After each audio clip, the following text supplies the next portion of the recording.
जनप्रतिनिधिगण, सभी अधिकारीगण,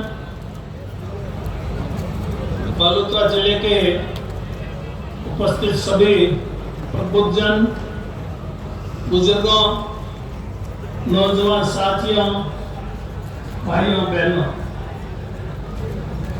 सबसे पहले मैं बालोतरा जिले के सभी जिलावासियों को जिले की सौगात के इस अवसर पर बहुत बहुत बधाई, बहुत बहुत मुबारकबाद देता हूँ।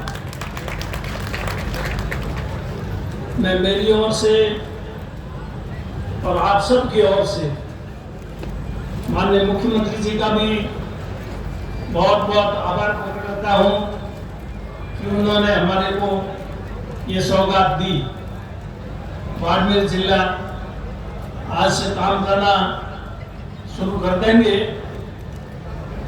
इसकी मांग और लंबे समय से हो रही थी। ये अभय सिंह जी राजपूत, मेघराम जी मेहता की बात कर रहे थे।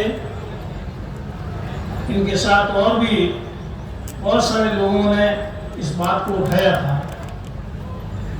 उसको बहुत समय लगा। कोई भी काम पूरा होने में समय लगता है। आज मांग की आज उस मांग की पूर्ति संभव नहीं है, इसलिए इसमें समय लंबा लगा। लेकिन आप सब लोगों की जन भावनाओं को समझते हुए मुख्यमंत्री जी ने ये सौगात दी है। इस बालोतरा जिले के हम भी निवासी हैं। ये हरीश जी और मैं, हम भी दोनों बालोतरा जिले के निवासी भी हैं और हमारा विधानसभा क्षेत्र भी इसमें है। खाली पचपदरा या सिवाना नहीं है। ये भी मैं आपको बताना चाहूँ कि बाईतो तहसील और गिरा तहसील ये भी बालोतरा में है और सिंधरी तहसील भी बालोतरा में है। तो सिंधरी मेरे विधानसभा क्षेत्र में भी है। और मैं तो जब छोटा था उस समय भी मेरी शिक्षा बाईतू में मैंने 7वीं पास की और 8वीं में बालोतरा आ गया था। 8वीं, 9वीं और 10वीं यहाँ बालोतरा से की। फिर उसके बाद में उस समय सीनियर सेकेंडरी स्कूल होती नहीं, उसमें केवल हायर सेकेंडरी हुआ करते थे। 10+1 का था।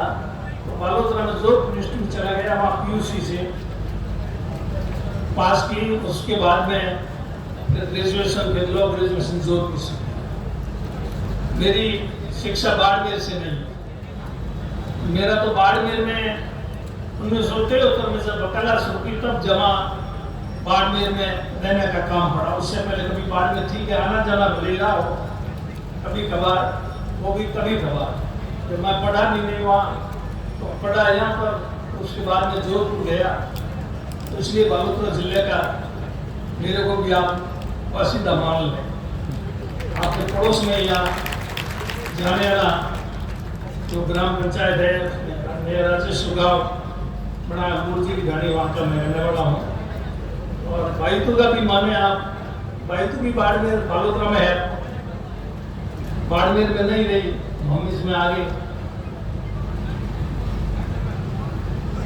अभी जिलों के पढ़ने से जो फायदा उसके बारे में मुख्यमंत्री जी ने कह दिया। मेरे से पूर्व और वक्ताओं ने सब कुछ बता दिया, उसको दोहराने की जरूरत नहीं है।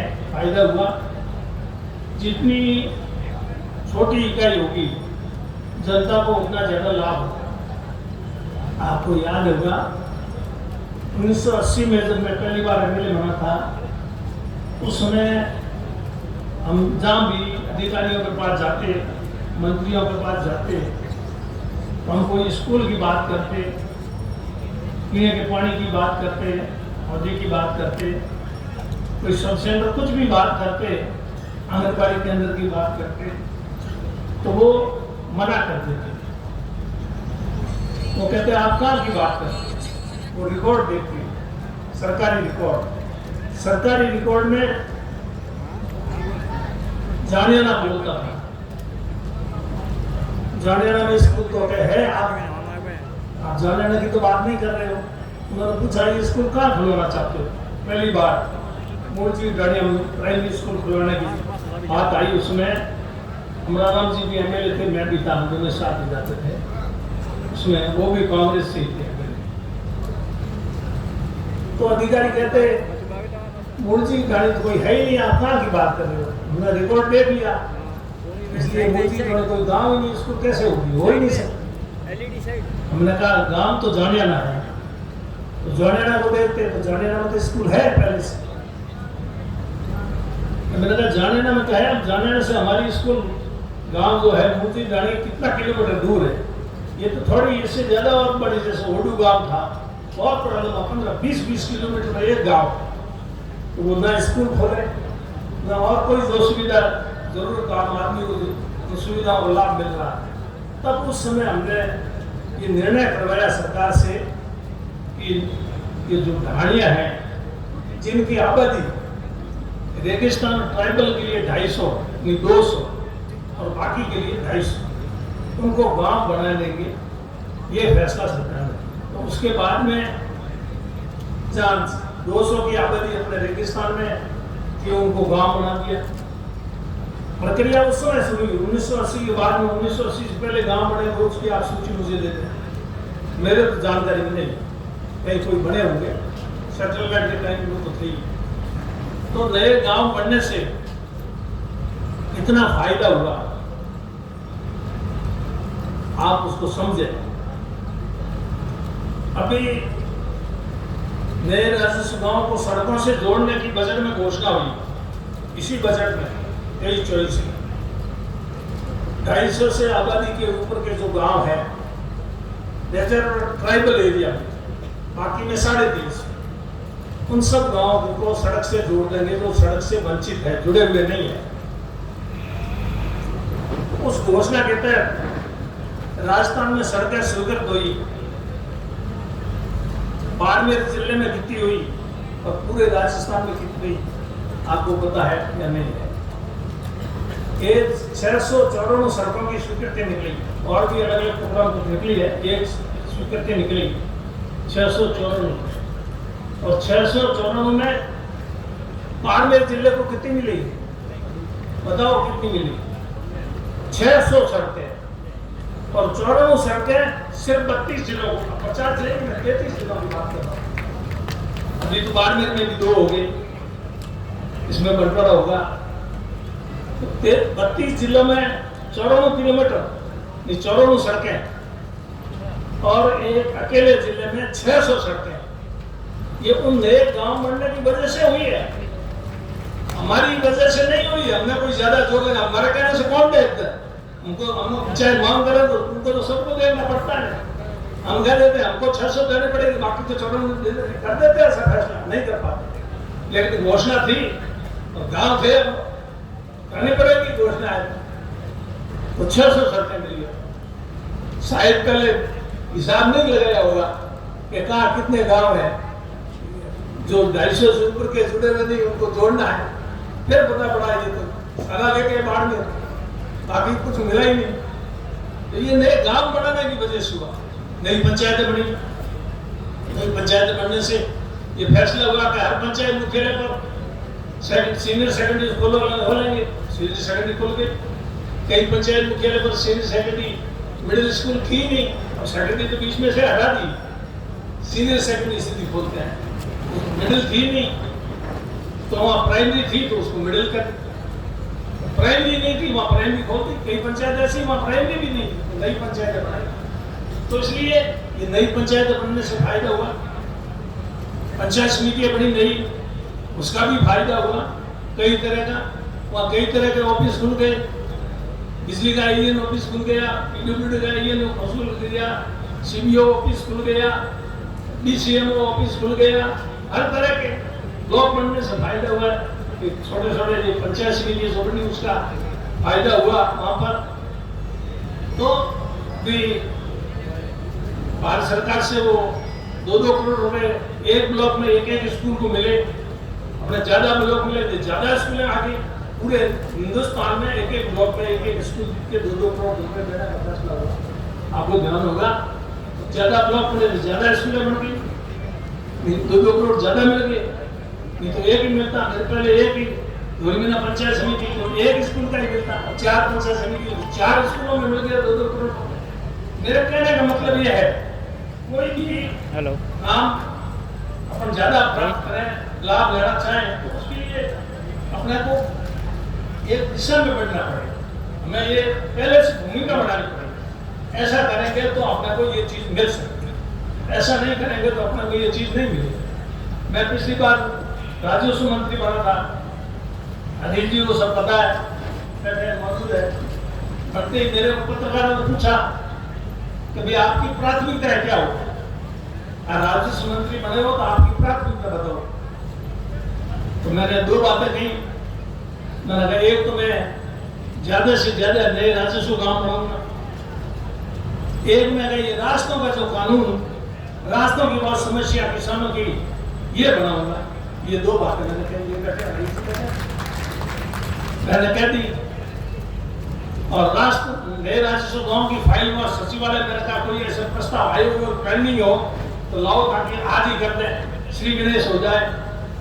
तो फाइल एक पेंडिंग थी, कुछ राजस्व गांव के प्रस्ताव आए हुए पड़े थे, आचार संहिता लगती पिछली सरकार के टाइम में वो घोषित नहीं हुए, उसी दिन फाइल मंगा करके मैंने राजस्व गांव घोषित कर दी। तो उसके बाद में राजस्व गांव बढ़ते ही जा रहे हैं और अब तो नए राजस्व गांव बढ़ने की बाढ़ आ गई। ये जब सड़कें स्वीकृत हुई है ना, उसके बाद तो सैकड़ों नए राजस्व गांव के प्रस्ताव मेरे विधानसभा क्षेत्र में आ गए। बाकी के तो मुझे पता नहीं, इसलिए मैं समझता हूँ शायद मैं भी पूछ रहा हूँ इतना एकदम नए राजस्व बनाना है, पहले तो कभी नहीं किया आपने, एकदम इतना क्या कैसा? हमारे सड़क नहीं है एक भी, कई पंचायतों में 1 किलोमीटर सड़क नहीं मिली। मेरे क्षेत्र की बात करता हूँ, एक पंचायत में 1 किलोमीटर सड़क नहीं है, कई में 40 किलोमीटर 50 किलोमीटर 7 किलोमीटर नए गांव बने थे उन पंचायत में, इसलिए आ गई। या किस जिसमें 1 किलोमीटर मेरे को, हमने उस पंचायत को जान करके पीछे थोड़ा ही छोड़ा था, लेकिन वो आ नहीं रही थी पॉलिसी में, इसलिए नहीं हो पाई, घोषणा में आ नहीं थी। तब उन्होंने नए गांव बनाने वाला सिलसिला बहुत चला। कलेक्टर साहब से भी बात करते रहते हैं, इस कलेक्टर साहब से भी कहा, अभी नए कलेक्टर साहब आए इस बजट के बाद में, नए राजस्व गांव के प्रस्ताव आए हुए हैं, जल्दी से जल्दी आप भेजो। आगे रेवेन्यू बोर्ड जाते हैं, रेवेन्यू बोर्ड के गवर्नमेंट के पास आते हैं। भी राजस्व मंत्री ने, इन्होंने भी अपने टाइम में बहुत गांव बनाए, उसका फायदा इनको मिला है, इनको पता है, मुझे पता है, बैतूल की जनता को पता है, जिले की जनता को पता है। तो मेरे कहने का मतलब ये किस प्रकार से कैसे हम काम करते, जैसे रास्तों की बात आई, ये कह रहे थे ये रास्तों वाला जो कानून है, ये गंगाराम जी राजस्व मंत्री थे, उन्होंने भी बहुत कोशिश की, डूडी रेवेन्यू मिनिस्टर, उन्होंने भी कोशिश की। ये मैं इसलिए इसी कह रहा हूँ कि वो फाइल मैंने मंगवाई देखी, उन्होंने खूब प्रयास किया और फाइल को रेवेन्यू डिपार्टमेंट लॉ डिपार्टमेंट के बीच में घूमती रही और समय पूरा हो गया। मेरे ही ऐसा ही हो रहा, 1 साल तक तो ऐसा ही चला। फिर मेरे को लगा अपना ही कोई हाल होने वाला है जो पहले हुआ और अपना पार नहीं, तब फिर लॉ डिपार्टमेंट और रेवेन्यू डिपार्टमेंट दोनों फाइल भेजना बंद कर दिया और दोनों ज्वाइंट साथ में बैठा करके मीटिंग करके उसी मीटिंग में फैसला हुआ, तब जाकर के बात आगे बढ़ी। तो कहने मतलब ऊपर वाले को जश्न दे रहा था। मैं ये नहीं कह रहा हूँ, शायद आप ऐसा सोचते हो कि मैं ये कह रहा हूँ राष्ट्र का कानून मैंने क्या बनाया, मैंने कुछ नहीं बनाया। मेरे पास क्या करने, मेरे पास कुछ नहीं करने जो मैं कहूँ या करूँ, वो तो बनाया, मुझे अवसर मिला। अवसर आप लोगों ने दिया, जनता ने दिया, पार्टी ने दिया। अवसर नहीं मिलता तो मैं कहाँ से बनाता कानून? तो अवसर जनता का दिया हुआ, श्रेय किसको है? श्रेय जनता को, उसका श्रेय मुझे नहीं है। मैं तो उसका अगर कोई नहीं कर सका जनता के काम, जनता की अपेक्षाओं पे खरा नहीं उतर सका, तो उसके लिए मैं जिम्मेदार हूँ, दोषी हूँ जनता का। जनता ने जो मेरे प्रति विश्वास प्रकट किया उस पर खरा नहीं उतरना, ये तो जनता के साथ एक तरह से विश्वासघात की बात। इतना जो कुछ हुआ उसका श्रेय जनता को, मैं उसका कुछ, और बाकी ईश्वर की कृपा है। हम लोग बहुत सी बात सोचते हैं कि ये काम हो और होता नहीं, एडी स्टोरी लगाते हैं फिर भी नहीं होता। कई बार जरा सा थोड़ा सा एक बात कह देते हैं, थोड़ा सा प्रयास करते हैं, फटाक से हो जाता है। श्रेय मिलना होता है तो हो जाता है, श्रेय नहीं मिलना तो नहीं होता। तो किसी की सिफारिश करते हैं छोटे मोटे काम के लिए, श्रेय मिलना तो अपनी सिफारिश काम आ जाती है, श्रेय नहीं मिल रहा तो अपनी सिफारिश अपने अपन कितनी करते रहे, अपने तो वो काम होना ही नहीं। तो ये करने वाला ऊपर वाला ही, अपना तो सिर्फ निमित्त है। और हमको तो आप लोगों ने यहाँ भेजा अपनी पैरवी करने के लिए, अपनी हमारी पैरवी करें, उसके बाद में उसमें कितनी सफलता मिलती है कितनी नहीं मिलती है ये अलग बात है। तो आप सब लोग पधारे यहाँ, मैं भी बुलाया आज। और ऐसे मैंने कहा मेरा विधानसभा क्षेत्र भी है आपके इस बालोतरा में, रहना वाला भी मैं बालोतरा का ही हूँ, हरीश जी भी बालोतरा की हैं, मदन जी का तो है ही बालोतरा, शिवाना भी इसमें शामिल है। तो ये जिला आगे बढ़े, तरक्की करे और इसका नाम हो, राजस्थान के 50 जिले 25 जिलों में बालोतरा का नाम हो, ऐसी मैं उम्मीद करता हूँ। आप सब लोगों को आने वाले समय में इस जिले का लाभ मिले, ऐसी मैं ईश्वर से कामना करता हूँ। और